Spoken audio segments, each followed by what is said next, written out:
ಅದನ್ನೆಲ್ಲ ಹೇಳಿಕೊಂಡು ಬರ್ತಿದ್ದೀರಿ. ದುಶ್ಯಾಸನ ಆಗಿದ್ದೀರಿ. ದುರ್ಯೋಧನ ನಗಾಡ್ತಿದ್ದಾನೆ. ಮುಖ್ಯಮಂತ್ರಿಯವರೇ, ನೀವು ನಗಾಡ್ತಿದ್ದೀರಿ. ಅವರಿಗೆ ಏನ್ ಮಾಡ್ತಿದ್ದೀರಿ? ಅವರಿಗೆ ಸರ್ಟಿಫಿಕೇಟ್ ಕೊಡ್ತಿದ್ದೀರಿ. ಇಲ್ಲಪ್ಪ, ದುಶ್ಯಾಸನ ಹಾಗೆ ಮಾಡುವನಲ್ಲ. ದುರ್ಯೋಧನ ಹೇಳ್ತಾನೆ, ಆಗ್ಲಿ ನಡೆಯಲಿ, ಏನನ್ನು ಬಾರಿ ಸಂತೋಷ ಪಡ್ತಾನೆ. ಹಾಗೆ ನೀವು ಕೂಡ ಸಂತೋಷ ಪಡ್ತಿದ್ದೀರಿ. ದುಶ್ಯಾಸನ ಈ ರೀತಿ ಮಾಡಿದಾಗ ಅದಕ್ಕೆ ನಾನು ಹೇಳುವಂತಹದ್ದು, ಇವತ್ತು ಮುಖ್ಯಮಂತ್ರಿ ನೀವು ಕಂಟಿನ್ಯೂ ಆಗ್ಲಿಕ್ಕೆ ನಿಮಗೆ ಯಾವ ಕೂಡ ಯೋಗ್ಯತೆ ಇಲ್ಲ.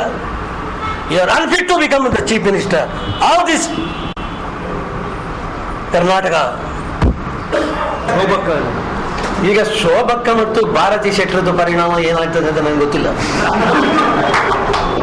ಶೋಭಕ್ಕನವರು ಪ್ರಬಲವಾಗಿದ್ದರು. ಈಗ ಇನ್ಫಾರ್ಮೇಶನ್ ಅಂತೇಳಿ ಭಾರತಿ ಶೆಟ್ಟಿಯವರು ಬಹಳ ಪ್ರಬಲ ಆಗಿದ್ದಾರೆ ಅಂತ, ಪವರ್ಫುಲ್ ಆಗಿದ್ದಾರೆ ಅಂತ ಅಷ್ಟೇ ಹೇಳ್ತಿದ್ದೇನೆ. ಸಾಕು. ಈಗ ಜಗದೀಶ್ ಶೆಟ್ಟರ್ ಬಂದರೆ ನ್ಯಾಯ ಸಿಎಂ ಒಬ್ಬರು ಯಾರಾದ್ರೂ ಆಗ್ಬೇಕಲ್ಲಪ್ಪ. ಆಯ್ತು, ಹಾಗೆ ಬೇಡ. ಯೋಗೀಶ್ ಶೆಟ್ಟರ್ ಆದ್ರೆ ಯೋಗೀಶ್ ಶೆಟ್ಟರ್ ಮಾಡಿ.